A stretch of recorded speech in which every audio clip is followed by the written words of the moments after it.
Duha ka lang yaw ang gisikop sa Bureau of Immigration. Din usa kanila dinhi na sa Sugbo na nimuyo. Ang niyang report ni Orchid Slapingkaw. Pagsulod pa lang sa usa ka compound, daling gipalibutan ang langyaw nga target sa operasyon sa Bureau of Immigration Fugitive Search Unit. Pagsulod sa balay sa dihang makonfirmar ang identity sa langyaw, You have the right to remain silent. Right. Kung isang breton na ito ay madalas makita na may mga kasamang bata at may mga reports din na ginagamit niya itong mga minor na ito upang kumita siya sa dark web at binibenta niya itong mga images or videos nitong mga batang ito.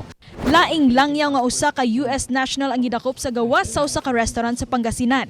Human gigamit ang identity sa iyang kaluha para makalikay sa kasong rape. Giproseso na ang deportation sa duha ka langyaw nga nakadetain sa BI Detention Facility sa Bikutan. Pero magkakaroon pa po tayo ng mas malaliman na investigasyon or follow-up investigation sa tulong ng NBI or PNP upang maalaman natin kung may iba pa silang kinakasangkutan na krimen. Gisuwayan pa sa pagkuha ang habig sa mga sospek.